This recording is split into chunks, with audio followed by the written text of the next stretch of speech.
মহিলা কয় মুখে বললে হবে না, শুনুরি কুতুবউদ্দিন, আমার বৌমা যদি কোনো জুয়ান ছেলে দিয়া মাধ্যমে ধর্ষিত হয়, হাসরের ময়দানে তোমার নামে বিচার দিব, নালিশ করব, রবের দরবারে বিচার দিব, নালিশ করব। হযরত কুতুবউদ্দিন আইবেক রহমাতুল্লাহ আলাইহি রণকুশলী ছিলেন, বড় দামি লোক ছিলেন কুতুবউদ্দিন আইবেক। কুতুবউদ্দিন আইবেকের সামনে উনি একদিন সিংহাসনের মধ্যে বসে রইলেন। ওনার সামনে একটা মহিলা, হিন্দু মহিলা, বৃদ্ধা মহিলা ওনার সামনে চলে আসলো। আয়েশা বলল, কুতুবউদ্দিন, আপনি তো আমাদের লিডার, আমার দেশের বড় রাজা, আপনার সঙ্গে কথা বলার মতো ওই সামর্থ্য আমার নাই, ওই জ্ঞানও আমার নাই, বলতে পারি না। গ্রামের একজন সাধারণ মহিলা আমি, আবার বৃদ্ধা নারী, আপনার দরবারে আমি চলে আসলাম। কুতুবউদ্দিন আইবেক কয়, চিন্তা করো না, আমরা মুসলিমদের লিডার, অন্যের বেলায় যেমনি কথা শুনি তোমার বেলাও সেম একই রকম শুনব, তুমি আমায় বলো। কুতুবউদ্দিন আইবেক বলার পরে হিন্দু বৃদ্ধা মহিলা, ওই বুড়িমা বলতে লাগলো, ও কুতুবউদ্দিন আইবেক, আপনার সেনা সদস্যের মধ্যে আমার একজন ছেলে আছে, তবে ছেলেটা হিন্দু, আমি হিন্দু ঘরের, আমার ছেলেও হিন্দু সেনা সদস্য, তার বউ আছে, মানে আমার বৌমা ঘরের মধ্যে থাকে, শত শত মাইল কাজের তাড়নায় আপনার এখানে থাকে, কিন্তু আমার বৌমা থাকে বাড়ির মধ্যে, আমার ঘরের মধ্যে আমার জামাইও নাই, আমার একমাত্র একজন ছেলে, আমি আর আমার বৌমা থাকি, কিন্তু আমার বাড়ির মধ্যে কিছু ছেলে আছে এমন ইফতেজার, এরা বকাটে লেভেলের ছেলে, বারবার আমার বৌমার ইফতেজিং করে, উত্ত্যক্ত করে, খারাপ কাজের একটা প্রস্তাব দেয়। এই জন্য আমি চিন্তা করলাম, জমিনে অন্য কোথাও গেলে আমি বিচার পাবো না, কুতুবউদ্দিন আইবেক এমন রাজা, তার দরবারে গেলে আমার ফিরাইয়া দিবে না, আমি আপনার দরবারের জন্য চলে আসলাম বিচার দেওয়ার জন্য। আমি আপনাকে বলে গেলাম, আমার বৌমাকে প্রটোকল দেওয়ার দায়িত্ব তো আপনার, যেহেতু আমি আপনার প্রজা, আপনি হলেন আমাদের রাজা। কুতুবউদ্দিন আইবেককে অসুবিধা নাই, তোমার বৌমার প্রটোকলের দায়িত্ব আমি নিজেই নিয়ে নিলাম। কুতুবউদ্দিন আইবেককে একটা হুমকি দিয়েছে, আসার পথে বুড়িমা চলে গেছে।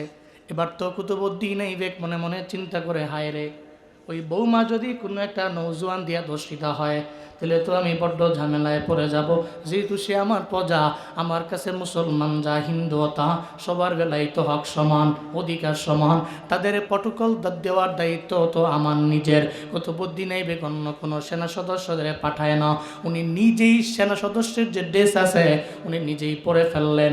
এরপর একটা পর্যায়ে তরবারি লইয়া, অস্ত্র লইয়া ওই মহিলার বাড়িতে রওনা। মহিলার বাড়িতে যাইয়া গভীর রাত হয়ে গেল, পেছনে গিয়া দাঁড়ায় আছে, চিন্তা করছি যদি কোনো ধর্ষিতা আসি, তাহলে তার সঙ্গে আমি এমন বিহেভ করবো যাতে জীবনে কোনো দিন আর এমন দর্শিতাই সমাজের মধ্যে না হতে পারে, দর্শন কর্মী হলে এমন দর্শনকারী না হতে পারে। এই চিন্তা নিয়ে উনি দাঁড়িয়ে রইলেন। ওই রাতের বেলা দর্শন করার জন্য একটা নৌজওয়ান ওই বুড়িমার বৌমার ঘরের মধ্যে যখন আসলো, সঙ্গে সঙ্গে বুড়িমা লাফ দিয়া জেগে, বুড়িমা কয়ে, বাঁচাও, আমার বৌমার ইজ্জত রে বাঁচাও, কে আছে জমিনের মধ্যে আমি জানি কেউ নাই, আমার বাঁচানোর মতো কেউ নাই, আমার বৌমারেও এখন এই ইজ্জত হরণ করা থেকে বাঁচানোর মতো কেউ নাই। কুতুবউদ্দিন আইবেক তো ঘরের পেছনে দাঁড়ানো, উনি লাফ দিয়া যাইয়া ওই নৌজওয়ানের টুটি চেপে ধরলেন। এরপরে গলার মধ্যে তরবারি দিয়া কয়, নৌজওয়ান রে, আজকে তোর একদিন না হয় আমার একদিন, চিনস নাই কুতুবউদ্দিন আইবেক তো জীবনে কোনোদিন পালায়া যাইতে পারে না, আমি তোর সমর কুশলী, রণকৌশলী, আমি তরবারি নিয়া তোরেই তো মারার জন্য আমি রেডি আছি, আমি তোরে পায়া গেছি, আমি অন্য কোনো সেনা পাঠাই নাই, আমি নিজেই চলে আইছি।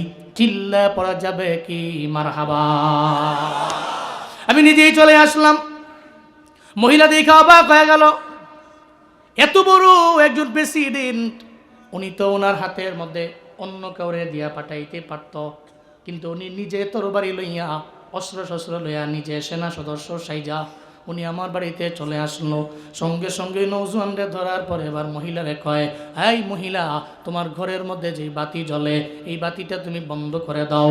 বাতি বন্ধ করে দেওয়া হলো। কুতুবউদ্দিন আইবেক তো এই মহিলাকে উত্ত্যক্ত করার জন্য, আমার বদনাম করার জন্য, হাসরের ময়দানে তুমি তো আমার জন্য কাল হয়ে দাঁড়াইবা, জীবনও কোনো দিনই জমিনের মধ্যে তোমার থাকার অধিকার নাই। সঙ্গে সঙ্গে হত্যা করে ফেললেন, জমিন থেকে বিদায় করে দিয়ে দিলেন তরবারির মাধ্যমে।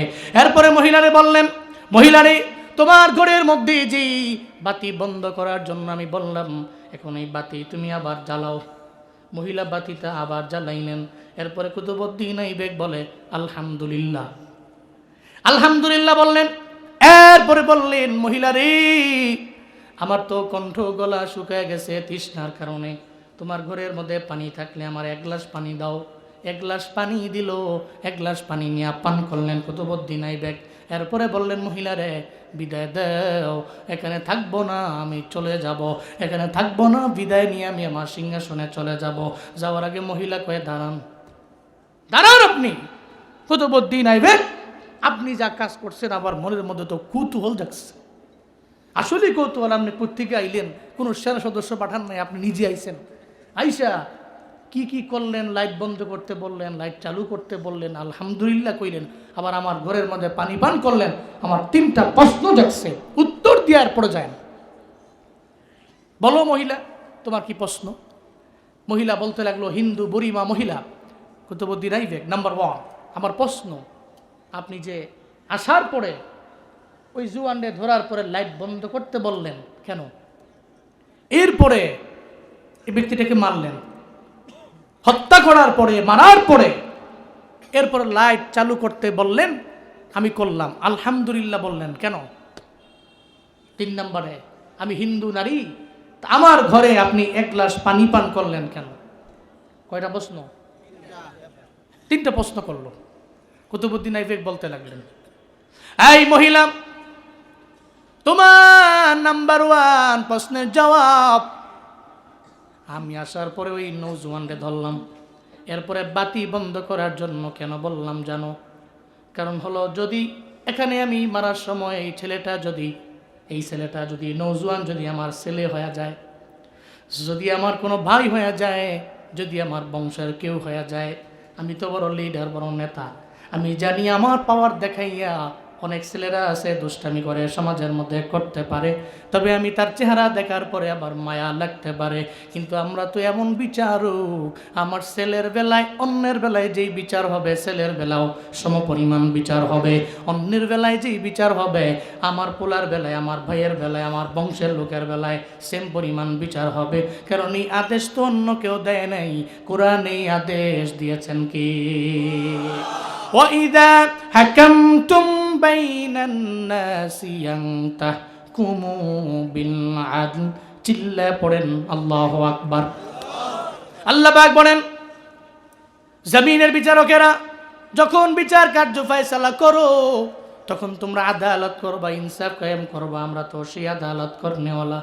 সঙ্গে সঙ্গে মহিলারে বলতে লাগলেন, মহিলা, আমি যখন লাইট বন্ধ করতে বললাম, যদি আমার ছেলে হয়, ভাই হয়, বংশের কেউ হয়, আমার মেয়ে মায়া লেগে যাবে। লাইট বন্ধ হলে আমি তার চেহারাটাও দেখব না, আমি সঙ্গে সঙ্গে জমিন থেকে তারে জবাই করে বিদায় করে ফেলতে পারবো। কারণ যে অন্যায়কারী, ওর সবচেয়ে বড় পরিচয় হলো সে একজন অন্যায়কারী। আমি এই কারণে লাইট বন্ধ করতে বললাম। এরপরে আমি হত্যা করার পরে আমি তোমারে বললাম, মহিলা রে, তুমি আবার লাইট জ্বালাও। তুমি যখন লাইট জ্বালাইলা, তখন তো আমি তার চেহারাটা দেখতে পারলাম। আমি তাকে দেখছি, আমি দেখার পরে তার চেহারাটা দেখলাম। আমার মনে মনে চিন্তা হলো, জীবনও কোনো দিনই ছেলে আমার বংশের হতে পারে না, আমার কোনো ছেলেও না, আমার ভাইয়ের বংশেরও কেউ না। আমি আল্লাহর কাছে প্রশংসা করলাম, আল্লাহ গো, তুমি আমার বড় লিডার বানাইলা, তুমি আমার বড় নেতা বানাইলা। ও আল্লাহ, এই নেতা হওয়ার পরেও আমার বংশের মধ্যে এমন অন্যায়কারী জন্ম নেয় নাই, অন্য একটা বংশ থেকে আসলো। এ কারণে সঙ্গে সঙ্গে আমি প্রশংসা করলাম, আলহামদুলিল্লাহ। 3 নম্বরে তুমি আমারে প্রশ্ন করলাম, তুমি একটা হিন্দু নারী, তোমার ঘর থেকে আমি 1 গ্লাস পানি কেন পান করলাম? 3 নম্বরে তুমি আমারে প্রশ্ন করলা, এর জবাব বলো।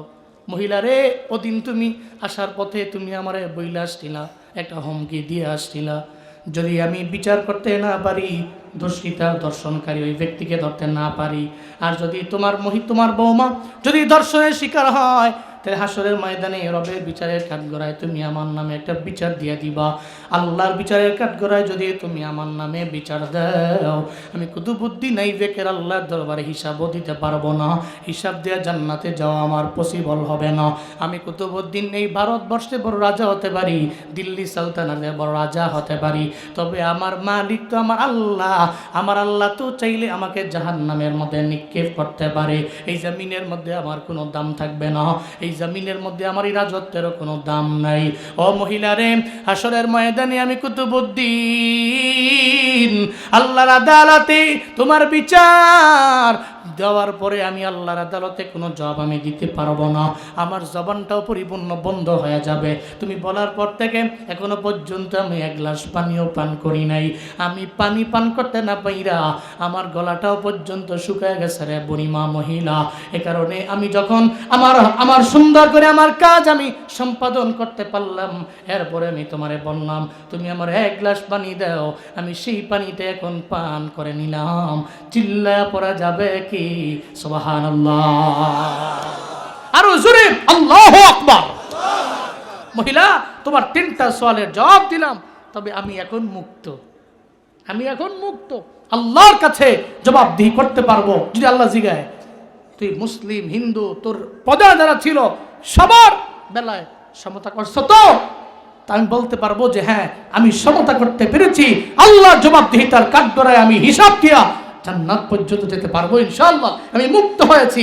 এরপরে মনে করেছি এখন এক গ্লাস পানি পান করা যায়, যেহেতু আমার এখন তো সব শুকায় গেছে। আমি যখন পানি পান করছি তা আমি আবার আগের মতো আমার প্রাণ ফিরে পাইছি। আমি চলে যাই। মহিলা, তুমি আমার বিদায় দাও। চিল্লায় সুবহানাল্লাহ।